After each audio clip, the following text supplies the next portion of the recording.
Welcome everybody to this year's session of the Brown Bagger, the NBCEC Brown Bagger for 2020. Would like to, I know that the Brown Bagger or the NBCEC is not had a lot of activities over the past several years except for this. We have tried to maintain the name of the consortium and at least provide some educational opportunities for you guys through the consortium, and we wanted to do that just in case we had the opportunity or the mechanism to maybe rejuvenate it, that we could at least keep a little bit of the name in front of you for a while. We also, all of us that are involved with the NBCEC are also part of the eBEEF.org, and I would point you to either of those websites, and we have lots of information out there that pertains to beef cattle genetics, and we encourage you to visit those sites and let us know if you have any issues with that. My name is Darrh Bullock. I'm the host of today's Brown Bagger, and I just want to acknowledge a couple of my partners in crime. The three of us that have been putting this on for quite some time now are Bob Weber and Matt Spangler and myself, and we kind of divvy up the hosting responsibilities, and I got the first draw. So welcome today. We appreciate all of you. I looked through the names of the panel of the attendees here a little bit, and see a lot of folks that I recognize from years past, and a lot of folks that I would have seen at BIF that didn't get to see due to what all's going on today. And for those of you that were at BIF and happened to see my little deal about my hair, I've still got it going. I'm not going to take my hat off, but still no haircut, no shave, still waiting on that vaccine. When it comes, then I'm going to clean myself up a little bit, but getting pretty woolly these days, but we'll see how long it goes. Maybe in Iowa you'll get to see it in person. All right. Bob put this together, and I thought it was pretty neat. This just shows you a little bit in terms of registrations, who all has registered this year, and I can say we've jumped over the 100 mark. So not all registrants are joining this session, but quite a few of you are, and we really appreciate everybody coming in and participating with these brown baggers. You guys have supported it well over the years. Today we wanted to go over, and some of these topics we've shared with you before, but we do try and keep this as cutting edge as possible. So when we have changes in technologies or improvements, we try and bring them back up for you. And so we're going to revisit the selection tools and decision support today, and we have a couple of speakers, Dr. Matt Spangler and Mr. Ryan Boldt, that are going to bring you up to date, and I'll introduce those guys individually for their talks. And so we'll jump right into it, and our first speaker today is Dr. Matt Spangler. As I said, Matt is one of the co-coordinators of this event as well, and Matt and Bob have been involved with a grant on some decisions, a decision support tool that he's going to bring you up to date on. The title of Matt's talk is Making the Sire Selection Process Simpler, a web-based decision support tool. A lot of you have been hearing about iGENDEC, and so Matt's going to bring us up to date on that. Not going to go into a big, lengthy introduction for Matt. Everybody is very familiar with Spangler. Truly one of the top specialists, beef specialists in the country, and particularly when you get into the genetics area, I think Matt is certainly unmatched. Matt's education took him to, he started in Kansas as a young farm boy, and took his education to K-State and then Iowa State and eventually University of Georgia. That's where I first got to know Matt. I was a previous graduate. We didn't overlap, Matt. I like to think that we did, but we didn't quite overlap. A few years span there, but and then now at the University of Nebraska. So Matt, I'm gonna turn it over to you, and I think Bob's going to give you control, and you're good to go. All right. Thanks, Darrh, for that very kind introduction. Certainly appreciate the opportunity to share with you guys today. For some of you that saw my talk at BIF, there's a little bit of this that'll be review, but there's certainly some new content in here as well. What I wanted to visit about specifically was a tool that we're developing called iGENDEC, which is really web-based decision support to aid in sire selection decisions. But before let's see if I can advance here.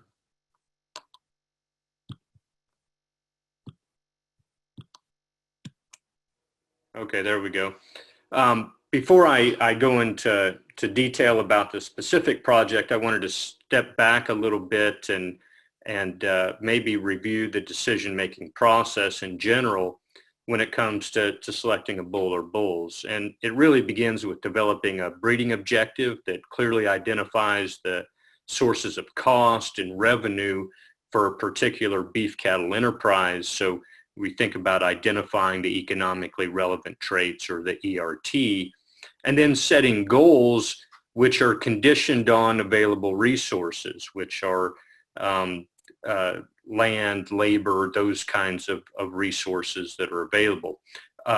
You know, a lot of beef cattle producers, rightfully so, think about matching genetics to the production environment, and really any limitations in either environment or labor really manifest in terms of economics, because we have the ability to change those things. It's just that economically simply may not be rational or feasible to really invest to change those things. So limitations in resources really manifest in economics. We have to identify the breed, or hopefully breeds, that we're going to utilize, develop a breeding system, and for commercial producers, hopefully that's a well-structured crossbreeding system, select a seed stock supplier or suppliers, and then ultimately select bulls that hopefully align with our breeding objectives. So that's a simplified decision-making process, which many go through in some form or fashion on an annual basis. So obviously the best tool to help align the sire selection with the breeding objective is a selection index, and it's designed to enable informed multiple trait selection, and is based on the breeding objective, economic parameters, the relationship amongst traits, and that can include the relationship among the traits that are really the drivers, the ERT of our breeding objective or our goal, and the traits maybe which are indicators but have EPDs. All right, there doesn't have to be a one-to-one relationship between the traits that have EPDs and the things that we wish to change in our objective, as long as we know the relationships amongst them. And then of course the population, or if we're talking about herd specific tools, herd means. So that's what is the average sale weight, what is the average pregnancy rate, etc. So the phenotypic means of the traits which we wish to change. And ultimately selection indices are designed to improve commercial level net profit. And that's a really important concept to understand. These are designed to change net profit at the commercial level. I would contend that we either make bull selection too complicated, or it is just too complicated. I actually think we make it more complicated than it needs to be. There's a lot of bull sales and a lot of bulls to choose from in each sale. We sell them at auction, which sometimes benefits the seller, but that can make making decisions on the fly extremely challenging as well. There's no question there's too many EPD, which makes it hard, if not impossible, to select on multiple traits simultaneously using only individual EPD. And although that list continues to grow as we're able to develop predictions for economically relevant traits, which were elusive to us before, we never drop any from the list. And I have said before, and I will say again, in light of having calving ease EPD, it baffles me as to why we still publish birth weight EPD. There is simply no justification for doing so, but yet we do so. In many cases, EPD are breed specific, so they need to be converted to a common base, an example using the US mark crossbreed EPD adjustment factors. In a breeding system, we need to account for the value of heterosis and differences in breeds relative to average performance, right? There are breed differences. And although indexes do exist currently and very valuable and useful tools, some of which we'll hear about later, and they're provided by breed associations or other seed stock vendors, those tools are very valuable and have shown to be very robust. They're still generalizations. They're generalizations because they assume a given breeding objective. They assume a certain breed base of cows that bulls will be bred to. They assume certain population means for phenotype, and they assume certain economic parameters. And for a lot of those things, phenotypic means, breeding objective, the cows that will, breed composition of cows that bulls will be bred to, it's reasonable to think that commercial producers will deviate from those in some form or fashion. So I wanted to just take a moment to maybe remind the group of what we mean when we say indexes are robust. So index theory assumes that the genetic parameters we use and the economic values we use are known without error. And so to really look at sensitivity or robustness, it's really looking at the efficiency in terms of how much response might we get if we use a certain set of genetic parameters and economic values, given the response if a different set of values are actually the true ones. So in other words, given my assumptions about genetic parameters and the economic values, proportionally, how much response am I likely to get compared to a true set? And so the way this is done in practice is I have a set of values. I go in, I perturb genetic correlations, I perturb economic values, and then look at the ratio of response between the original set and a new set. And so for further examples, I'd point you to Auctioner and others in 2017. And what you'll find from that paper is these tools are very robust, except when we make what I would consider fairly substantial changes for particular traits that are disproportionately more important in the index or in the breeding objective. So when we say robustness, that's really what we're talking about. All right, more specifically, the genesis of iGENDEC, which is a USDA-funded project, is that we have in the beef industry poor technology adoption, I would say overall, but particularly related to genetic selection tools, and that's largely because of this long list of underlying issues. Genetic prediction seems opaque. Not everyone's a quantitative geneticist, right? And we don't need everyone to be. Consultancy is often from sources that aren't skilled in the art of genetics, and that creates problems. Commercial producers, I would contend, simply don't have the time to excel in all areas related to sire selection, and instead focus more on day-to-day animal and financial management, as I believe they should. And so combining all these partial solutions is a cumbersome task. If you go back to the decisions that need to be made, it is not straightforward to put all those together. So we're talking about taking the tools we have and the knowledge we have relative to genetics and helping people turn that into impactful decisions. And along with that, encouraging the thought process of making an investment when you purchase germplasm, so bulls or semen.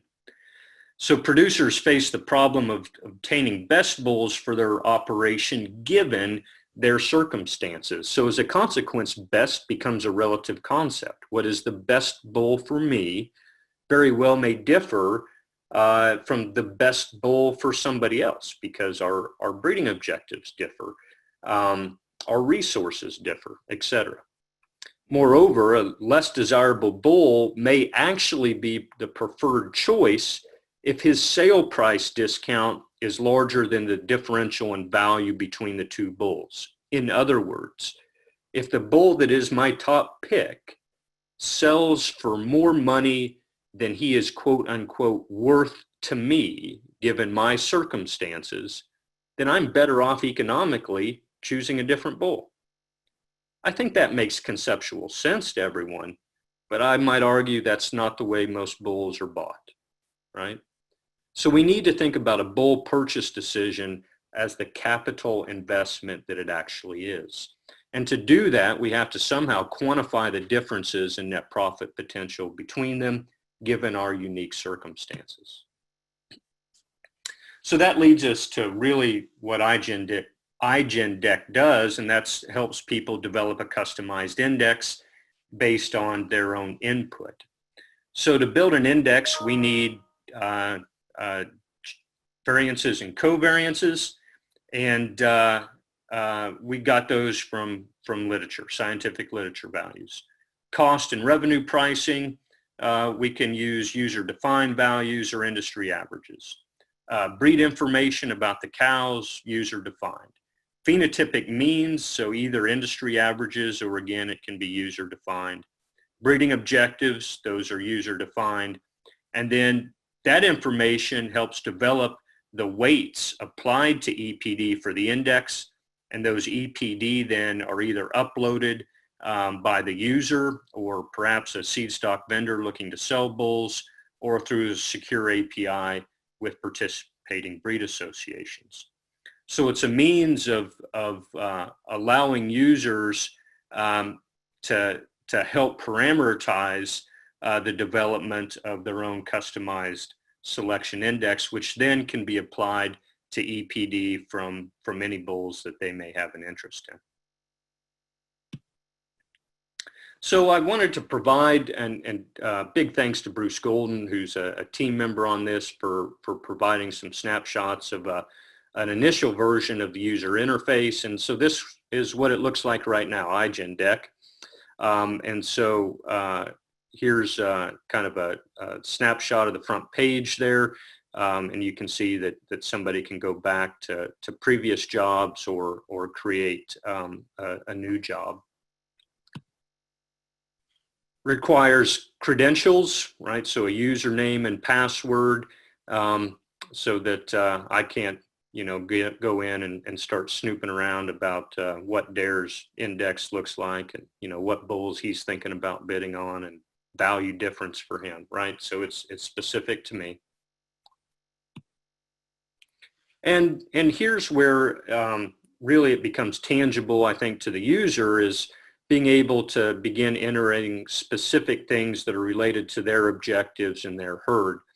And so this shows planning horizon, which I'll talk about in more detail as we go on. But really, planning horizon is related to the decisions I make. Am I thinking about the impact of those in kind of a business decision framework, 3 years from now, 5 years from now, 10 years from now, 20 years from now, right? So that's what planning horizon is. Obviously here we have a question related to what's the sale endpoint, which helps us identify what a primary driver of revenue is. And if you look under the categories, and we'll go through a couple of these, there are herds we'll talk about, and we'll talk about age distribution a little bit. But there are other things here related to breed composition. You'll see AUM costs. So really what's the costing related to an AUM for you. And some of that may be more refined than you have access to, right? It may be a level of detail which you simply don't know. And that's okay. That's where default parameters come in. But for those users that do have more detailed information about their unit cost of production, they can certainly take advantage of that. So here, if we went to the herd category, you can see that, this user can formulate a herd that has the number of animals and really gets in and herd specific parameters such as conception rate and calving loss rate, etc. And then here's the age distribution, and age distribution is important for a lot of reasons. You can think about what the impact is if I have a really young cow herd versus a really old cow herd versus one that is more equal in terms of age representation, the impact in calving difficulty, the impact in overall preg rate, in reproductive longevity, etc. And the thing I like about this is it's interactive, and I won't show you that now, I'll just describe it. But if I wanted to go in and change the age distribution here, I can point and drag to begin to change the age distribution of my cow herd. This interface is likely going to change a little bit, still be interactive, but maybe instead of this, have something that's more of a histogram kind of a look to it. But it allows the user to interact and be able to not only look at the impact of what a change does, but also better represent what their own unique circumstances are. So really it boils down to somebody choosing a use case. Am I a commercial producer looking to buy, or a seed stock producer looking to sell, or maybe a seed stock producer looking to buy? Honing in on what your breeding objective actually is, being able to enter, if you so choose, herd level parameters related to phenotypic means, costings, or using defaults. Identification of the breeds and breeders that you may wish to apply your index to their listing of bulls. And then ultimately developing a list of bulls, each that have an index value which was derived from your input, right?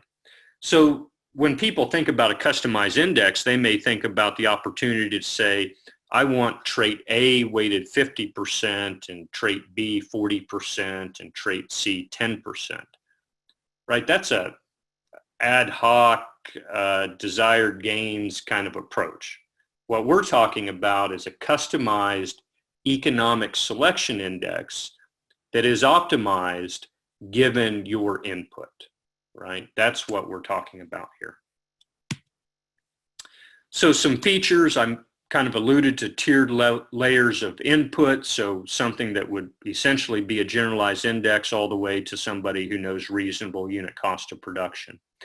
So a barrier of entry is not needing to know a ton of economic detail, right? We can accommodate various levels of knowledge.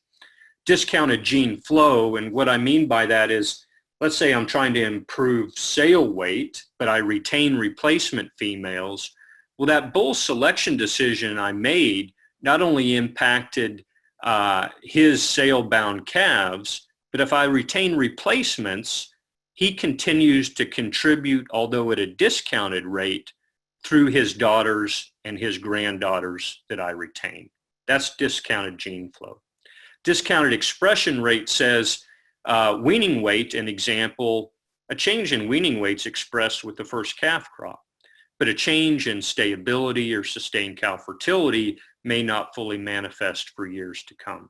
So that's discounted expression rates. Planning horizon, I already talked about, and I'll provide some examples for that. And I would say that this can be used to create generalized indexes for a breed organization to use, with further ability to tweak by members or users based on their specific circumstances. So what I have here is a table of economic values, and for those skilled in the art of indexes, there's probably a wag in the finger for not having created relative economic values where I standardize by the genetic standard deviation, right? So I make these unitless and comparable. So I accept the wag of the finger for that. But what I want to compare here, we have the traits of weaning weight direct and weaning weight maternal, that's milk, mature weight, stayability, calving difficulty direct, calving difficulty maternal, and heifer pregnancy, with different time horizons, 3-year, 5-year, and 20-year. And if you look at something like stayability, if my planning horizon is only 3 years compared to if it's 20 years, you can see a fairly substantial change, actually a dramatic change, in the economic value for stayability. Because if I'm saying I'm making planning decisions only based on a three-year horizon, well, stayability doesn't mean much to me. But if I'm in it for the long haul, a 20-year planning horizon, it means a whole lot more. Same thing is true for heifer pregnancy. If you look at traits that have a maternal component like milk or weaning weight maternal and calving difficulty maternal, then those values increase over time as well, given I have more and more females from those initial bulls or products so I have more females that are products of the bull decision and the influence of those over time as well. Something like weaning weight direct, you may wonder, well, why does it change over a longer time span? And I think that has to do with discounted gene flow, the fact that not only did I make an impact in the first calf crop, but those daughters in a discounted way continue to have influence over time as well. So the point is planning horizon does matter. And planning horizon interacts with discounted expression rates and discounted gene flow as well. So the nice thing about planning horizon is I do think it makes people consider this as a business decision and really can change the emphasis of different traits. When you're at something, around 3 years, really you're not that far from saying I'm terminal.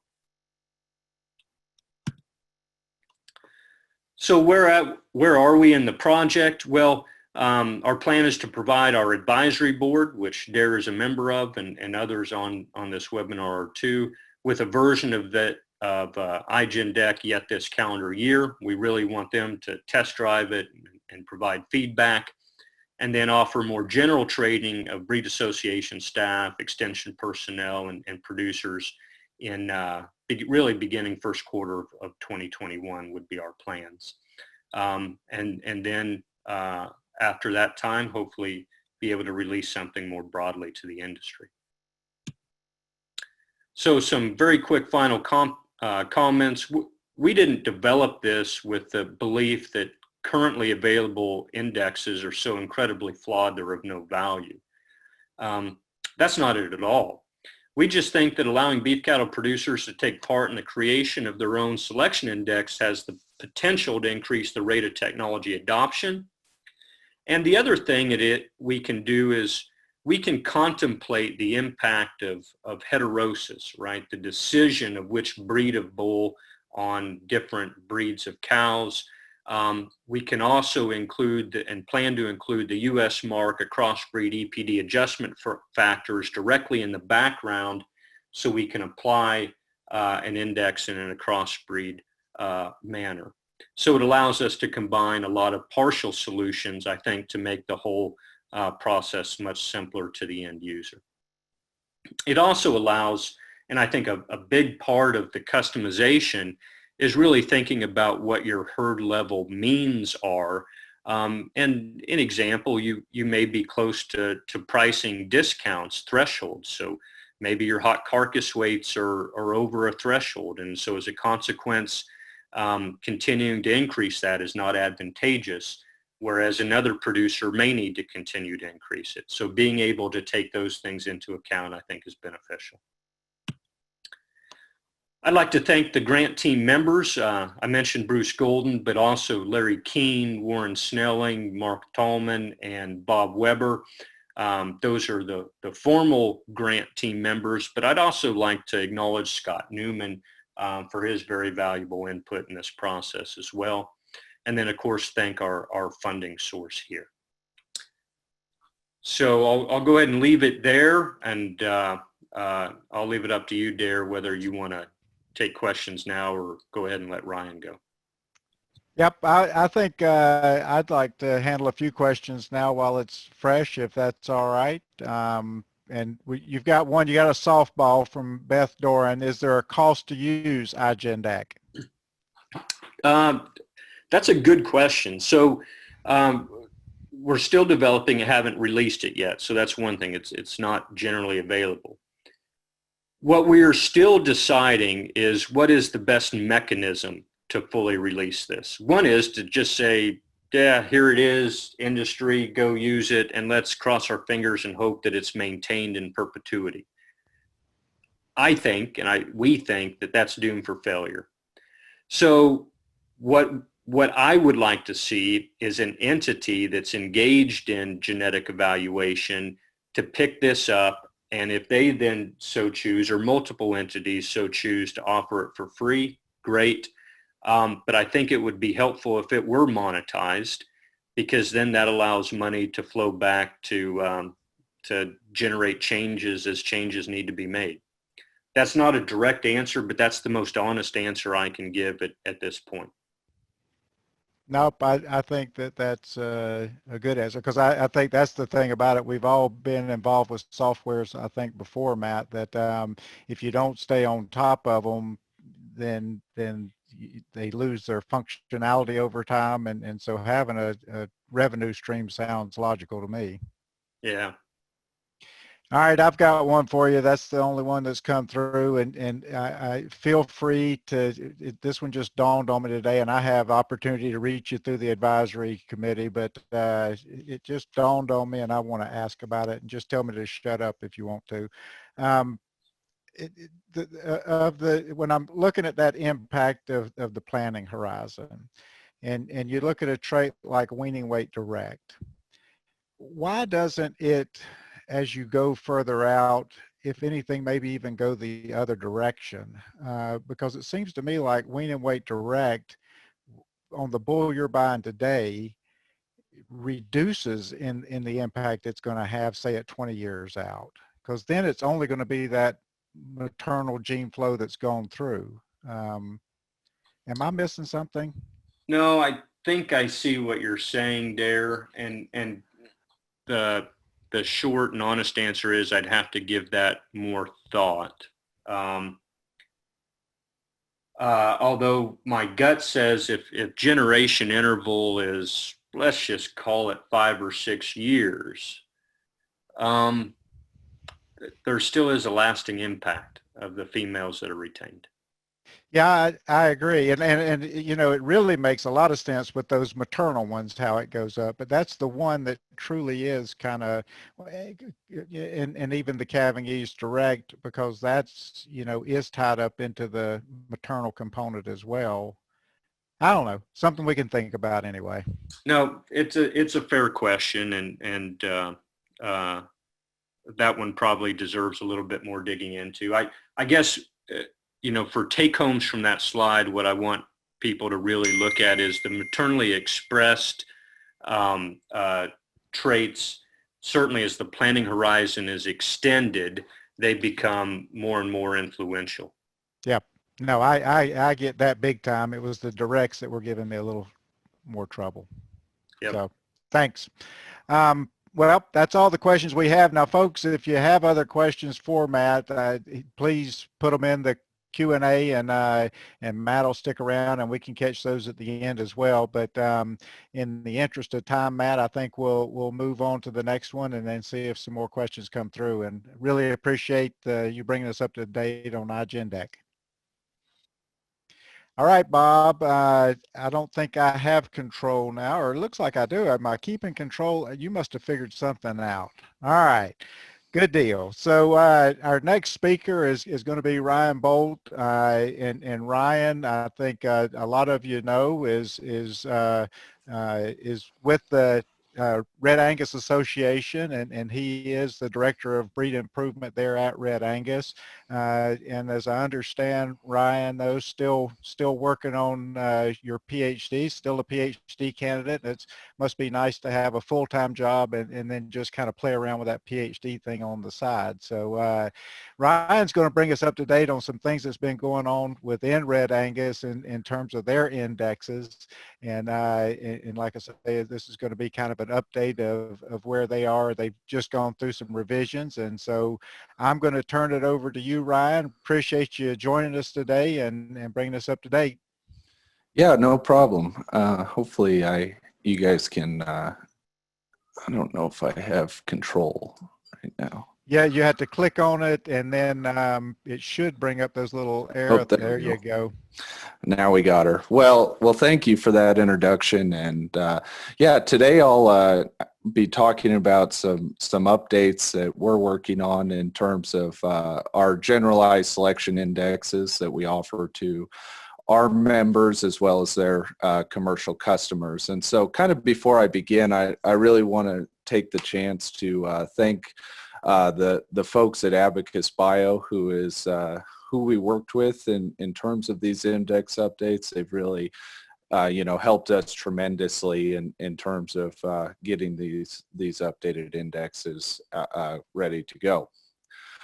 So kind of to begin here, a little bit of brief history in terms of red Angus and the generalized selection indexes that we have currently is we first introduced these indexes back in 2014, and at that time, two indexes were released, one being the Herd Builder Selection Index, which was an all-purpose index that covered traits from conception to harvest, and then the Gridmaster Selection Index, which was more of a terminal index that covered traits from weaning to harvest. And so both of those indexes are expressed as dollars per exposure.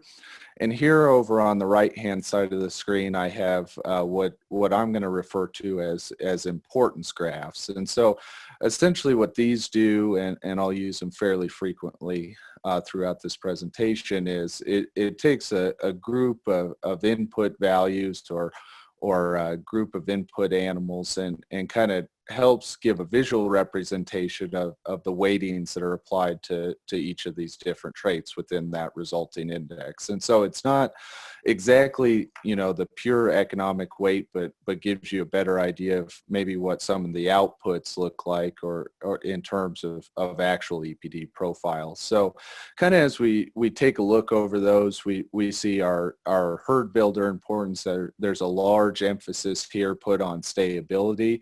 Other maternal traits such as heifer pregnancy, calving ease maternal, calving ease direct have an influence over those resulting values, but maybe to a lesser degree. As we look at our Gridmaster index, a little simpler index in terms of the number of traits that's incorporated in that, but a large influence by our average daily gain EPD, marbling, and DMI. And so these are kind of, I guess, an overall look in terms of the weighting of the indexes that we've used since 2014. Now, those indexes have not been updated since that point. So several years ago, several committees at Red Angus got together and made the decision that we want to start working on some of these index updates. And so that's kind of what brings us to where we're at today. So with these updated selection indexes, we're going to move from publishing 2 selection indexes to 3. And so I'm going to give kind of just a brief overview of each of those 3 indexes here, and then kind of go into some of the process that we did to provide those updates. And so one of the updated indexes will retain the name Herd Builder. However, the big change here in terms of these updated indexes is that previously traits post-weaning were included in Herd Builder, and so but now this index will simply contain traits from conception to weaning. So this is going to be kind of our more maternally focused index. And so as we look at some of the resulting importance values here we see stayability again has a very large importance value. Heifer pregnancy, mature weight, calving ease maternal. And so since we're really focusing on traits from, conception through weaning, really the kind of the commercial cow herd, we're really focusing on a lot of those maternal traits and putting, a good bit of emphasis in that resulting index. The second updated index, again, will retain the Gridmaster name, and that'll be a more of a terminally focused index for differences in profitability for those calves that are not retained as replacements. And so one big improvement that we saw or wanted to incorporate in terms of these updated index was the incorporation of the carcass weight EPD. If you remember back to the previous graph, we only were including average daily gain in that to get post-weaning growth, whereas now we're also incorporating that carcass weight EPD. And so as we look at kind of some of the main driving factors or some of the traits that have higher influence, we do see that gain is very important for this index, being average daily gain and carcass weight, as well as marbling and dry matter intake having measurable impact on those resulting values. The final index or the I guess the index that comes up with the new name will be the Profitability and Sustainability Index, which will essentially just be the combination of herd builder and grid master. So this kind of forms our all-purpose index. And so as we look, this index will cover traits that from conception to harvest, which are economically weighted. And the nice thing about it is we're expressing all of these indexes in terms of dollars per calf born. And so that keeps our essentially algebra or identification of, within an all-purpose index, whether it's this bull's maybe more maternal or traits through weaning or traits post-weaning to get that resulting Pro-S value, that becomes that arithmetic becomes very easy. And so again, as we look across here, we can see that there's many traits that are having, a measurable impact on those resulting index values. So kind of now that I've gone over a little bit of the overview of each of those different indexes and kind of some of those results or what those will look like in terms of those resulting index values, I wanted to go kind of through some of the process that we went through in terms of some of these model updates. And so as Matt kind of alluded to earlier, an important part of building selection indexes is identifying inputs, and whether that be industry average inputs or individual inputs for your specific operation. So for our indexes, we were looking at doing generalized indexes for, the entire Red Angus breed population here in the U.S. And so where we looked and identified, a lot of our sources of data is USDA, Cattle Facts, and PCC. Within those index inputs, we plan to use 5-year rolling averages for those inputs, and the goal is to try to update those inputs, once annually, just to try to keep them as fresh and current as we can, with different market trends. One thing that we also did do in terms of as we were building these indexes and going through the testing process is we kind of did some sensitivity type analysis to increasing or decreasing certain prices and kind of see what result that has on the index. And so here I just did a brief example of increasing our bred heifer price by 25% and correlated that back to our original pricing assumptions. And so as you can see here, even by increasing that price by 25%, we still get really high correlations in terms of those resulting index values. Again, another example here was our price that we received for carcass weight, increase that by 25%.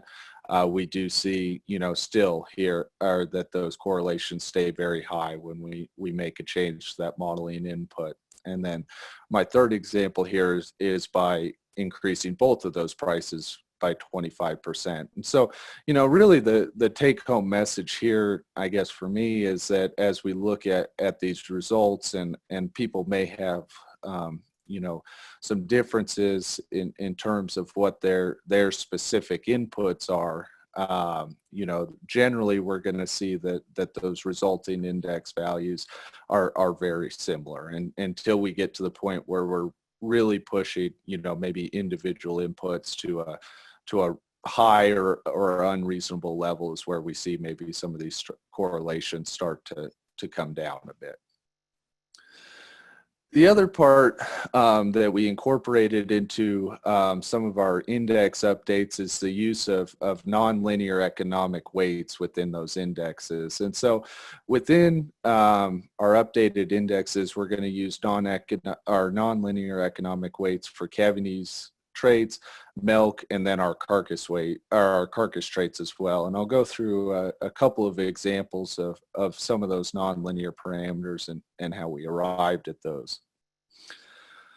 So the first one here is our cavities, both for direct and maternal, and how we kind of identified that nonlinear function that we're going to use within our index. And so our graph here on the left is actual data from our database, with the x-axis being the cavities EPD for an individual sire, and the y-axis here represents the heifer cost of calving. And so we had obviously some inputs in terms of labor, cost for different assistance rates of calving, and so we plotted that out and looked at that relationship. And so we see, it's a little hard to tell because there's a lot of sires represented here, but we see as we start to get to the higher end of the cavities distribution that the incremental increase or decrease, I guess, in cost is less than maybe at the lower end here of our cavities distribution. And so as we look at that result within an index, or how that index weight would behave, that represents our graph here on the right. Another spot where we looked at nonlinear coefficients was in our carcass traits. And so this kind of approach here we used for several carcass traits, and kind of what we're doing here is we're assuming a normal underlying normal distribution, and then based on that animal's EPD, we're moving that distribution for that individual animal. And so then to get the relative economic weight of that animal, we just multiply what percentage of or we identify which percentage of that resulting progeny would fall into these different categories, and apply essentially our premiums and discounts for each of these categories. And so this example here represents the marbling distribution and each of those different quality grades. And we do a similar thing for back fat and ribeye area through the yield grade equation as well, those different thresholds of yield grade premiums and discounts, as well as carcass weight for different discounts for heavyweight carcasses as well. And so taking a similar approach for each of these different kind of carcass traits in terms of identifying those economic weights that we apply within the index. Another update and improvement that, and Matt talked about this a little bit earlier, was the incorporation of discounted genetic expressions within our model. And so kind of some of our base assumptions that we have in there is that, each one of these sires will have 100 calves born over their lifetime. As we think about that, not only does those calves that sire are, that sire also, some of those calves, female calves, will be retained as replacements and have a lasting impact throughout the herd. And so as we look at kind of our self-replacing herd, or the herd that commercial herd that we're trying to model, we incorporated the use of both red Angus sires as well as terminal sires within that model. But knowing that, due to the stronger maternal strength of Red Angus sires, that a higher percentage of those replacements would be sired by that specific Red Angus bull within this model. And so again, and then as we look at all the non-replacements, those calves are sent to feedlot and slaughter systems. And so, one of the advantages or some of the big advantages to including DGEs is not only do these do a good job of accounting, for lasting impact that an individual sire or an individual animal may have on this theoretical commercial operation. It also helps to take into account the number of times that a specific trait is expressed, as well as when that trait is expressed within an animal's life. And so this graph here kind of represents or is essentially a schematic of what that theoretical self-replacing herd is that we use in our model. And so again, each one of these animals has 100 progeny born. We split those into a 50-50 of males and females. All of our males are sent into surplus and go to the feed yard and eventually are slaughtered. And then our females are kind of separated out into three main categories. So there's females that are also sent to a feed yard and eventually slaughtered. Females out of this sire that are receive terminal crossbreeding within this herd, and then a set of females that are again bred to a more maternally oriented sire to build replacements. And so we kind of grow each of these different, I guess, lines here for out to 11 years, or till those females have their 9th calf, and then eventually all of those animals are culled after having their 9th calf. So kind of here to finish up, I wanted to just, provide a couple examples of comparisons of what our previous selection indexes are and what our updated selections are going to look like once those are implemented.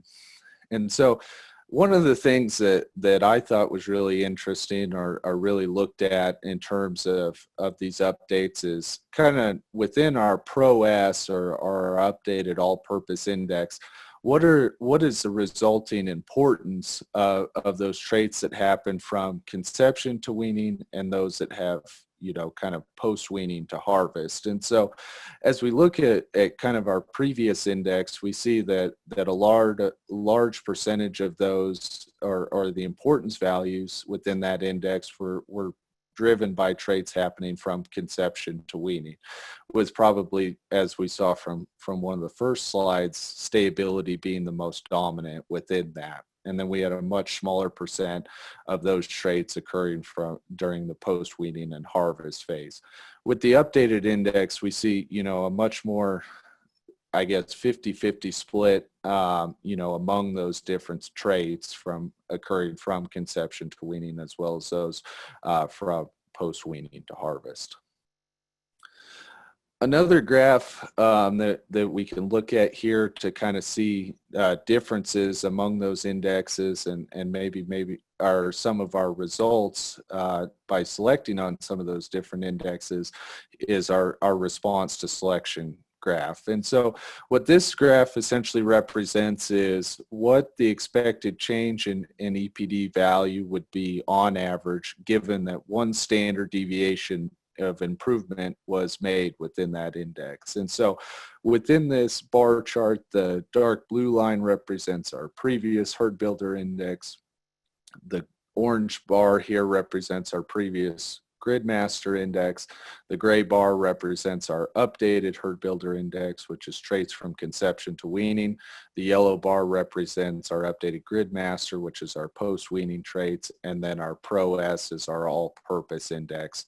And so as we kind of look across those updated indexes, we do see that the maternal index does look to increase traits like stayability, heifer pregnancy, calving ease maternal. We saw that those traits had some of the more higher importance values within that resulting index, as well as this index is really designed to kind of decrease mature weight or keep mature weight in check. And so as we look at some of those results, maybe on early in life growth traits, we do see kind of a slight reduction in those, but again, kind of the goal is to build those commercial females, keep that mature weight down.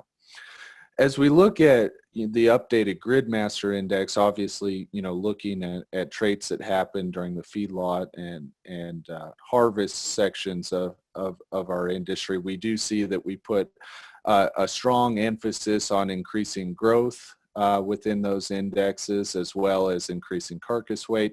We look at, increasing ribeye area, as well as marbling score as well in those. So I think those results, make sense. And so as we look at Pro-S or the combination of that all-purpose index, we often see that those results are intermediate to each of those sub-indexes. And so we do see that, as we select on Pro-S, we will see a slight increase in weights, as well as increases in stayability and a pretty negligible, increase in our mature weight. And so, of course, individual results for individual breeders will be, different kind of depending on which bulls they potentially select. But this kind of gives us a broad overview of maybe some expected results. And so I have the actual values down here in the table below. One thing that I did do is, as we were kind of looking at this process or looking at these index updates, is I did just kind of a brief analysis of our genetic trend over a 10-year period. So this would represent the genetic trend in each one of these indexes from 2009 to 2019, and essentially I just calculated the slope of that. Then I divided that by the standard deviation of each of those indexes to get this standard deviation of improvement per year. And so here we have, 0.09 standard deviations of improvement per year in our Pro-S, even though that wasn't available, and 0.03 standard deviations of improvement with our old herd builder. And so, kind of one of the measuring sticks or one thing, I guess, it's maybe that we talk about is, if people are really selecting hard and really focusing on selection for that index, we should probably see, making one standard deviation of improvement somewhere, in that 10-year, right around that 10-year mark. And so if we continued in terms of our current genetic trend for each of these different indexes, for the Pro-S index, we would make one standard deviation of improvement in about 12 years. And in our previous herd builder index, it would have taken us about 34 years to make one standard deviation of improvement. And so, to us, what that really signified is that these updated indexes, I think, better fit with some of the market or some of the signals that our breeders are seeing in terms of, what they need to breed within their herds that maybe they're doing from an individual EPD level, more so from a resulting all-purpose index level. And so that kind of, helped it line up or see maybe some of the results of that. And so here I'm just going to kind of review some of my main takeaways or things that are maybe important to remember. And so, with these updated indexes, we'll be moving from publishing 2 to 3 indexes. Previously herd builder used to contain post-weaning traits, but now we'll cover traits from conception to weaning.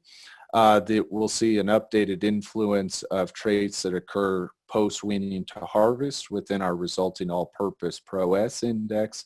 One thing that we did see within our previous Gridmaster index is that we had a pretty limited standard deviation in terms of those resulting index values. And so we do see that increase with the update to these new index or economic models. The absolute values of those indexes will also change, and then we express those in terms of dollars per calf born instead of dollars per exposure.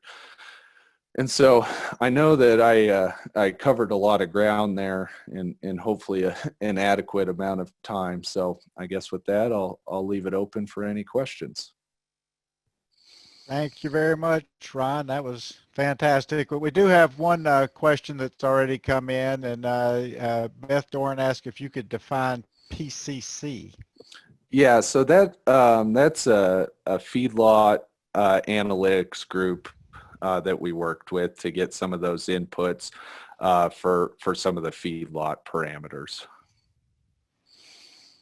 All right.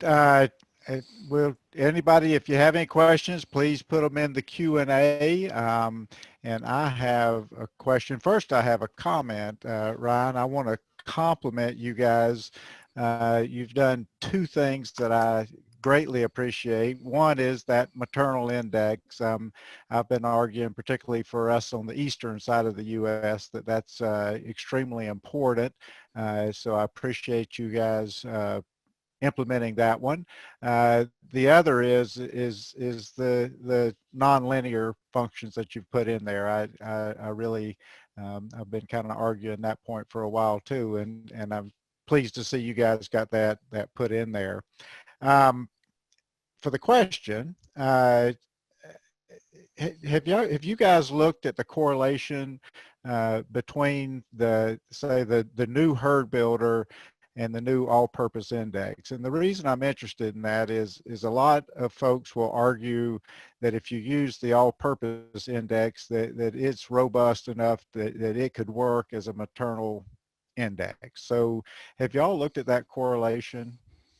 Yeah, we kind of have several different ways. I'm trying to remember what the exact value was. I think it was about in the 0.8 range or something like that was kind of what that resulted was. And I think a lot of that is driven on, as we looked at the importance values in the previous herd builder index being so focused on stayability and that having, a really large determining weight, as we did see that, decrease within our updated all-purpose index. And that's actually something we talked, a lot about. And so, I think there'll still be, a lot of similarities there in terms of resulting indexes, but we do see some differences in those results, kind of 0.8 correlation or so, kind of depending on the group of animals that you look at and specific accuracy values and stuff like that. Okay. Yeah, that's actually better than I might have thought. That's not a bad correlation to go with, and it does depend, I think, a lot on the level of focus on some of those traits, like you say, like stayability and all. So, any other questions? Anybody have a question for either Matt or Ryan? You can put them in the Q&A.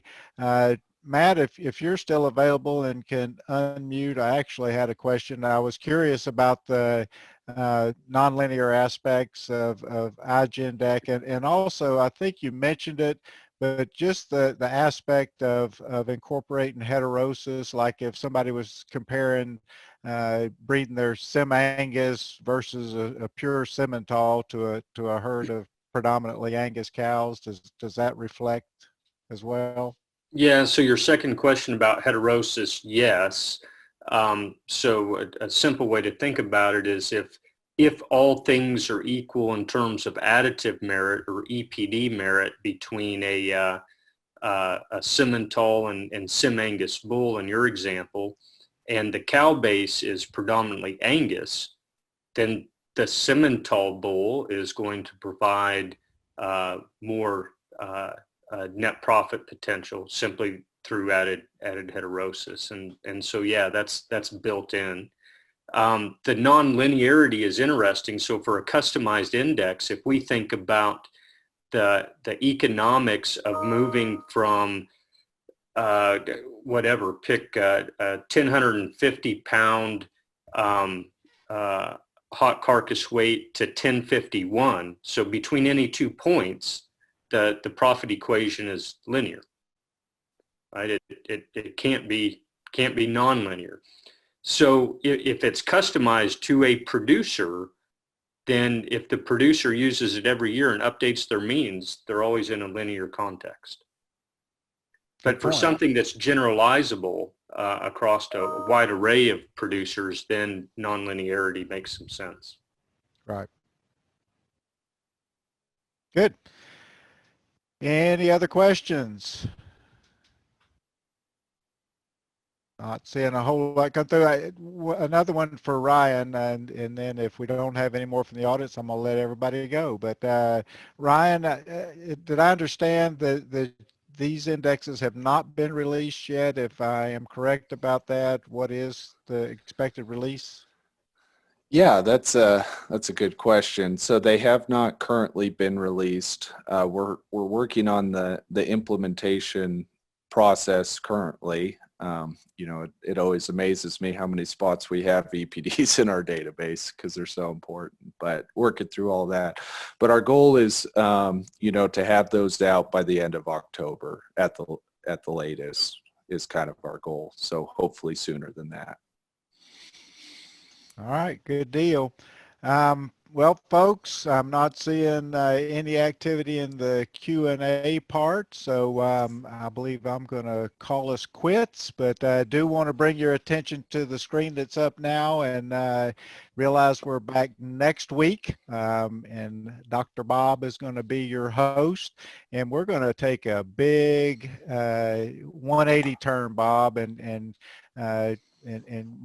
make a little focus towards those folks that are using some beef bulls on the dairy side, which is becoming quite common practice. And I think we have a couple of excellent speakers for next week. We have Mr. Jerry Wolf and Casey Fana from Wolf Cattle Company, and we have Kelly Ritalik from American Angus, and they're going to tell us about some things that are going on. American Angus has actually generated a Angus on dairy index, and then the Wolves have been doing this business for quite a while and have some experience to share. So please join us next week for that. And you may even, if you have some dairy colleagues that you want to pass that along to, send them the information for getting registered or alert Bob, and he can get that information to them. Hopefully we'll have a few of our dairy specialists on board next week as well. And with that, I'm going to call it quits. And Bob, I'm going to kind of turn it back over to you and let you do all your logistics stuff. So thanks for joining us, and see you guys next week.